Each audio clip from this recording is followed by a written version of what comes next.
Hey guys, কেমন আছো তোমরা সবাই? আশা করছি ভালো আছো। আর এই যে তোমাদের দাদা যাচ্ছে এখন ইন্টারভিউ, যেহেতু আমরা ছুটি যাব তাই ইন্টারভিউ দিতে যাচ্ছে। ওই সকালে ব্রেকফাস্ট করা হয়ে গেছে, রুটি সবজি, তোমরা তো দেখলে আগের ভিডিওতে। তো তারপরে আমি দুপুরে রান্নাবান্না জোগাড় করতে এসেছি। মানে অনেক কিছু রান্নাবান্না আছে, সব নিয়ে যেতে হবে, প্যাক করে আবার খেতেও হবে। তাই ভাবলাম ফ্রায়েড রাইস করে নিই। আর করলা ছিল, করলাটা তাই ভাজা করে নিলাম। আর আলুর দম করেছি তার সাথে। তো আর মেয়ের জন্য খিচুড়ি বানিয়েছিলাম, কারণ ওরা আবার কী খাবে। তাই সিম্পল করেই ফ্রায়েড রাইসটা করেছি আমি। কোনো গরম মশলা গুঁড়ো টুড়ো ইউজ করিনি, কারণ রাস্তায় যেহেতু খাওয়া দাওয়া করবো তাই।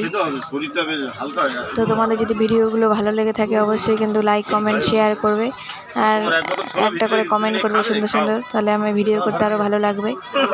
তো এই দেখো আমার রান্নাবান্না কমপ্লিট হয়ে গেল তোমাদের সাথে কথা বলতে বলতে।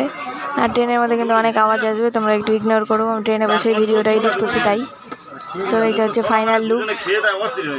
তো ভালো থেকো, সুস্থ থেকো, দেখা হচ্ছে নেক্সট ভিডিওতে।